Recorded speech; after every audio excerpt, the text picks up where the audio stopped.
बीमारी को जो है सब लोग हमें बहुत आसानी से ले लें। ये बीमारी क्या भी होती है, आसानी जैसी नहीं है बीमारी है, ये बहुत ख़तरनाक बीमारी है। गवर्नमेंट की तरफ से, हुकूमत की तरफ से जो भी रिस्ट्रिक्शन गाइडलाइंस जो देकर हैं, हम सब लोग जो है उसके ऊपर पाबंदी से चलना, जैसा कि 6 फीट की दूरी, sanitization, distancing, social distancing maintain करना, अपने आप को अलग रखना, सैनिटाइज़ करना, ये जो पाबंदी दी है इसके ऊपर बहुत चलना ज़रूरी है आज। और लोग बोलते थे कि ये बीमारी कुछ भी नहीं है, क्या भी नहीं है, ऐसा नहीं है, बीमारी है, ये वायरस है। कुछ लोगों की बातों में कौम जो खुसूसन हम लोग मुसलमान जो है वायरस नहीं है, बीमारी नहीं है, ये एक साजिश है, उल्टे सीधे बातें करें, मगर नहीं है। मैं जहाँ तक मैं जानता हूँ, जहाँ तक मैं मानता हूँ इसको, ये बीमारी सच्ची बीमारी है, ये वायरस है। इसे जो है अगर इतनी बड़ी हुकूमत इतने पैमाने पर चलकर इसे पकड़ी कि बीमारी है बोले तो हमें खुद से जो हमें डिक्लेयर कर डालना कि बीमारी नहीं है। बीमारी है, बराए मेहरबानी सबसे लोग अपनी सेहत का ख्याल रखने, आले औलाद का ख्याल रखें, बीमारी से बचें। ये बड़ी ख़तरनाक बीमारी है, अल्लाह जो है इस बीमारी से सबकी हिफाजत फरमाए। जो गवर्नमेंट की तरफ से गाइडलाइंस इशू करें, बिल्कुल उसके ऊपर बराए मेहरबानी पाबंदी से अमल करें। सर, अभी जो लॉकडाउन हुआ है उसके बारे में आप क्या कहना चाहेंगे? लोग मिडिल क्लास के लोग बहुत तकलीफ़ में हैं। क्या मिडिल क्लास के लोगों को तो बेशक बहुत तकलीफ़ में तो हैं, इसमें कोई शक नहीं है। देखो, करीब हमारे बेंगलोर की आबादी अराउंड 1 करोड़ की शायद है, उसके अंदर 20-25 लाख तो मुसलमान हैं, 10-15 लाख को तो क्या भी नहीं साहिब हैसियत हैं, अल्हम्दुलिल्लाह चल जाता है। मेरे ख्याल से 5 लाख मुसलमानों को तो रोज़ी रोटी की कमी शायद है। तो बस मेरी एक अपील मेरी कौम से, मेरे मालदार भाइयों से, दीनदारों से, कि ज़कात का मसला आपके घर में है, रमज़ान का महीना है, हम लोग तो अल्हम्दुलिल्लाह खा रहे हैं, पी रहे हैं, अच्छे हैं। अगर मस्जिदों को, मदरसों का तो ज़्यादा तकाजा नहीं है, लोगों का ज़्यादा मंगने आ रही नहीं, दे रही नहीं, तो इस एवज़ में इसके बारे में सब लोग चाहें तो एक बेंगलुरु में अभी जो महामारी के तहत खुसूसन माइनॉरिटी कम्युनिटी अनाज के लिए, खाने के लिए, अपनी ज़रूरत के लिए, रमज़ान का महीना अलग है, रोज़ों का मसला है, तो मैं अपील करता हूँ कि अपने दीनदार भाइयों से, मालदार हजरात से, कि अपनी ज़कात की सूरत से कुछ अनाज तकसीम करें।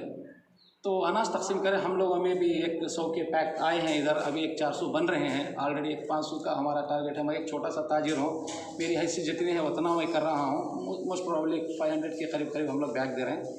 अल्लाह ने बेंगलोर के लोगों को बहुत दिया रखा है। एक 4-5 लाख आदमियों को खाने की, पीने की ज़रूरत पड़ती है। बस मेरी अपील है कि ज़कात की सूरत से सब लोगों को, ये जो हम छोटा सा जो बिल्कुल एक ख़तरा उंगली कटा के शहीदों में जमने का काम जो मैं कर रहा हूँ, सब लोग दिल खोल के, अपनी तिजोरियाँ खोल के, अपना माल दिखा के, निकाल के अल्लाह के राह में ऐसा गरीबों को, यतीमों को, मिस्किनों को, लोगों को मदद करें अनाज के ज़रिए से। अगर हो सका तो इंशाअल्लाह कुछ रकम से भी उनकी मदद करें। सर, कुछ कहना चाहिए? बस लास्ट टाइम जो है सब लोगों को, ये पहला वेव है, इसके बाद कुछ कोरोना आने वाला नहीं है करके लोगों को मालूम था, तो उस वक्त अपनी पॉलिटिकल कैरियर बढ़ाने के लिए भी कुछ लोग करें। अब लोगों को मालूम होगा कि ये 1 साल में जाने वाला नहीं है, बार और 2 साल आने वाला है करके उनको जो है मालूम होगा कि अब इसमें लगा कर है तो ज़्यादा वक्त बेकार होता होगा, ज़्यादा नहीं लगा रही। तो ऐसे वक्त पर जनरल पब्लिक जिनसे कोई भी, जैसा मेरा है, कोई पॉलिटिकल से वाबस्ता नहीं है, कोई वोट नहीं चाहिए, कोई किसी की वो नहीं, हमको कोई फेम नहीं, नेम नहीं, हमको कुछ नहीं चाहिए। अल्लाह ने हमको दिया है, हम खाते पीते हैं, खुश हैं, हमसे कुछ मदद हो रही है वैसा मदद करें। ऐसा सब लोग निकल को आपको मदद करना।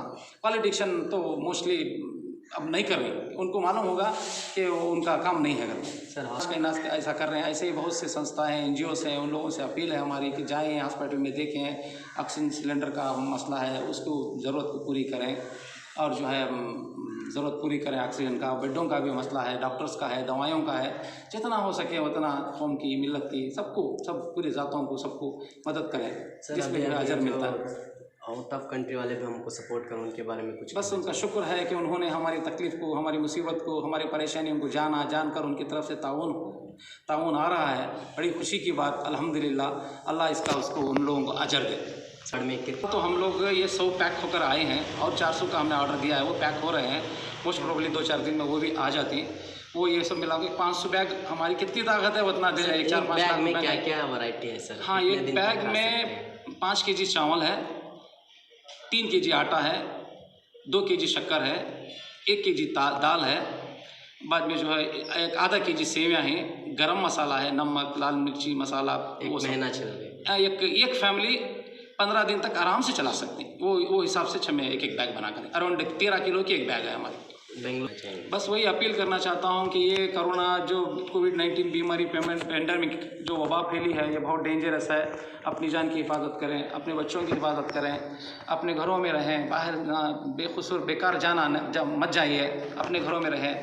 तो अपनी सेहत बचाएं, जान बचाएं। बस जान है तो जहाँ है, अल्लाह तबारक ताला अल्लाह दिया है आपको, आपके पास माल दिया है, तो ऐसे वक्त माल इस्तेमाल नहीं करेंगे तो फ़ायदा क्या। इस वक्त मेरी अपील है कि आप दिल खोल के खैर के लिए, कौम के लिए, सबके लिए तकसीम करें, खैरात करें, अजर पाएँ। कुछ ऐसे सेक्शंस उन लोगों के ऊपर डाले हुए हैं, उनको अभी फ़िलहाल छोड़ना नामुमकिन है। तो कुछ रीज़नेबल सेशन से सीआरपी के तहत तो उन लोगों कुछ लोगों को रिहाई हुई है। हमारे एडवोकेट एसोसिएशन वालों से भी मेरी बात हुई, हमारे इफ्तिखार साहब मौलाना से भी मेरी बात हुई। मुहिम चल रही है, काम चल रहा है, माशाअल्लाह बहुत पैमाने पर काम चल रहा है। हमारी जब बात हुई उस वक्त उतनी तेज़ी और गर्मी लोगों में नहीं थी, ज़ौक़ और शौक़ नहीं था। उसके बाद लोगों में ज़ौक़ और शौक़ आया, बढ़ चढ़ कर लोग आगे बढ़कर आए, बहुत से लोग मदद करें, बहुत से लोगों की रिहाई हुई है। इंशाअल्लाह इसके बाद भी रिहाई होने की उम्मीद है। फ़िलहाल तो मुझे नहीं मालूम क्या हालत है, कैसा है, क्या है। दूसरी तो बहुत सी तंजीमें उन लोग की उनका ख्याल करेंगे तो मुझे मालूम हुआ। अगर हमारा भी 1-2 चैनल है जिस तरीके से हम भी रब्ता कर सकते हैं उनसे, अगर हम रब्ता करके अगर हमारे से कुछ मदद उनके लिए हो सकती है तो ज़रूर हम मदद करेंगे।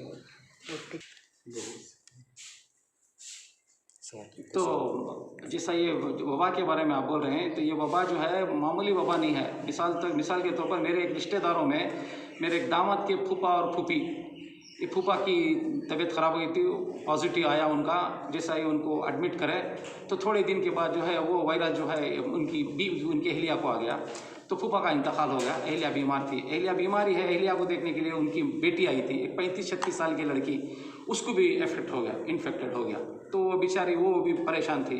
जैसा फूफा का इंतकाल हुआ सो थोड़े दिन के बाद वो बेटी का भी इंतकाल हो गया। बेटी का इंतकाल हुआ सो 4 दिन के बाद वो माँ जो बीच में थी, माँ का भी इंतकाल हो गया। बेटी कोई 10 साल का बच्चा है, वो भी इन्फेक्टेड है, फ़िलहाल हॉस्पिटल में है। तो लोग कहते हैं कि ये वबा नहीं है, ये टोरस नहीं है, वायरस नहीं है, पता नहीं दुनिया के उल्टे सीधे बातें करते हैं। तो ये जीता जागता सबूत ना हमारे सामने कि वाक़ई बीमारी है, तो की तुम्हें लोग ईजी ले रही, की नहीं लोग तुम्हें लोग इसके बारे में सोच रही नहीं, की तुम्हें लोग इसे सीरियसली नहीं ले रही। सीरियसली लियो, बराए मेहरबानी अपने घरों में रहो, बेकार मत निकलो बाहर, अपनी तबीयतों का ख्याल रखो, बच्चों का ख्याल रखो, ख़ानदान कबीले का ख्याल रखो। और तो आसान नहीं है ये बीमारी से निकलना, बस अल्लाह चाहा तो ही हो सकता है। जितना हो सकता हमको जो है एहतियात बरतना ज़रूरी है। मैं अपील करता हूँ तमाम मुसलमानों से कि जितना हो सके उतना अपने घरों के अंदर रहें, जितना होता अपने घरों के अंदर रहें, अपनी तबीयत का ख्याल रखें, बिल्कुल मुतमईन होकर रहें, भरोसा भी रखें अल्लाह के ज़ात से। अल्लाह बहुत बड़ा है, अल्लाह की तरफ से आया हुआ है ये, इंशाल्लाह ये जाएगा भी ज़रूर। सर कई सारे नहीं इंतकाल, ये एक हमारी एक बहुत बड़ी हमारी एक तंजीम थी, हमारी एक एसोसिएशन है मुस्लिम एजुकेशन ट्रस्ट करके, उसके एक बहुत बड़े ज़िम्मेदार थे फारूक सेठ साहब करके, बड़े अच्छे, बड़े नेक, बड़े अच्छे आदमी, बड़े जज्बे वाले आदमी। उनका बहुत बड़ा एक मुहिम थी, उनका एक बहुत अच्छा प्लानिंग था। तो बदकिस्मती से वो क्या हुआ, एक बुक की रिलीजिंग के लिए शाबान में गए थे, कादरिया मस्जिद में मैं भी था उसमें दोनों भी थे, एसएससी हाजी खादर करको, उन्होंने भी जो है बहुत से इदारों के बड़े ही उन्होंने और वो फारूक सेठ साहब जो मुस्लिम एजुकेशन ट्रस्ट के ट्रेजरर हैं, मैं उस मुस्लिम एजुकेशन सोसाइटी का मैं सेक्रेटरी हूँ। तो हम लोग एक प्लान किए थे, एक अच्छा प्लान, वो अल्लाह का दिया हुआ बहुत मालदार लोग थे वो। उनका प्लान था कि एक बड़े पैमाने पर कौम की मदद करने का। बदकिस्मती से वो ऐसे खादर साहब का भी इंतकाल होगा, बड़े नेक सखी आदमी थे, बड़ा सखी, बड़े सखी, इंतहा नहीं सखा की सखावत की, और वो हमारे फारूक साहब थे, दोनों का भी इंतकाल होगा। यानी कि मतलब राइट एंड लेफ्ट दोनों मेरे टूट गए जैसा होगा। शायद वो होते तो एक बड़े पैमाने पर कौम की खिदमत के लिए शायद वो लोग आगे बढ़ते थे। अब अल्लाह की मर्ज़ी, अल्लाह बेहतर जाने। देखिए हमारे सामने हुए हैं हालात हैं, ये मौतें हैं। ये 8 दिन पहले मेरे से बात हुई, 10 दिन पहले से खादर साहब से बात हुई, 5 दिन पहले उन्होंने मरे, 4 दिन पहले इन्होंने इंतकाल हो गए, दोनों साथ मेरे रहने वाले हैं। बस दुआ करें कि अल्लाह ऐसे जज्बे वाले लोगों को पैदा करे, सामने बढ़ चढ़ कर आए, कौम की मिलत की फ़िक्र लेकर मदद के लिए। तो अनाज तकसीम करें। हम लोगों में भी 100 के पैक आए हैं इधर, अभी 400 बन रहे हैं, ऑलरेडी 500 का हमारा टारगेट है। मैं एक छोटा सा ताजिर हूँ, मेरी हैसियत जितनी है उतना मैं कर रहा हूँ। मोस्ट प्रॉब्ली 500 के करीब हम लोग बैग दे रहे हैं। अल्लाह ने बेंगलोर के लोगों को बहुत दिया रखा है। एक 4-5 लाख आदमियों को खाने की पीने की ज़रूरत पड़ती है। बस मेरी अपील है कि ज़कात की सूरत से सब लोगों को ये जो हम छोटा सा जो बिल्कुल एक ख़तरा उंगली कटा के शहीदों में जमने का काम जो मैं कर रहा हूँ, सब लोग दिल खोल के, अपनी तिजोरियाँ खोल के, अपना माल दिखा के निकाल के अल्लाह की राह में ऐसा गरीबों को, यतीमों को, मिस्किनों को, लोगों को मदद करें अनाज के ज़रिए से। अगर हो सका तो इंशाअल्लाह कुछ रकम से भी उनकी। जैसा ये वबा के बारे में आप बोल रहे हैं, तो ये वबा जो है मामूली वबा नहीं है। मिसाल के तौर पर मेरे एक रिश्तेदारों में मेरे एक दामाद के फूफा और फूफी, ये फूफा की तबीयत खराब हो गई थी, पॉजिटिव आया उनका।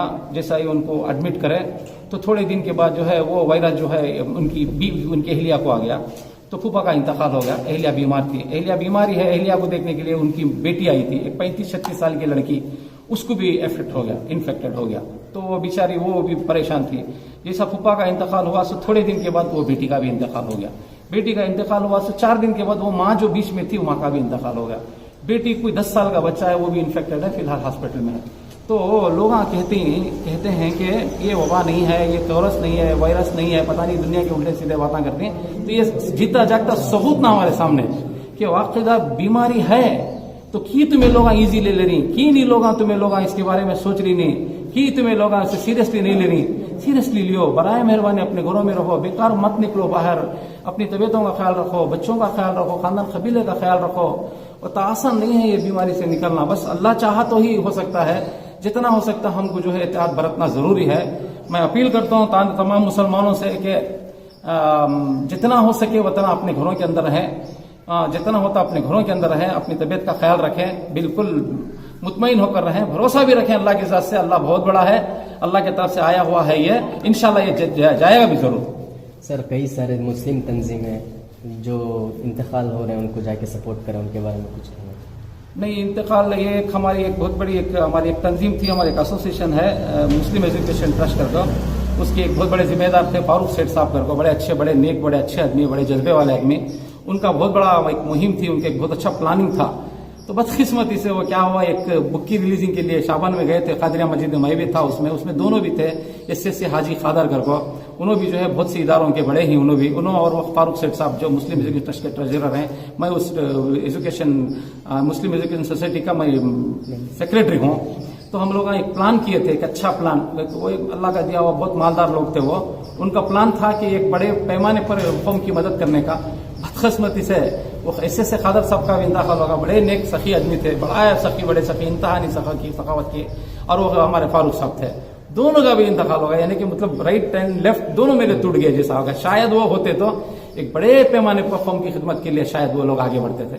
अब अल्लाह की मर्जी, अल्लाह बेहतर जाने। देखिए ये हमारे सामने हुए हैं हालात हैं, ये मौतें हैं। ये 8 दिन पहले मेरे से बात हुई, 10 दिन पहले से खादर साहब से बात हुई, 5 दिन पहले उन्होंने मरे, 4 दिन पहले इन्होंने इंतकाल हो गए, दोनों साथ मेरे रहने वाले।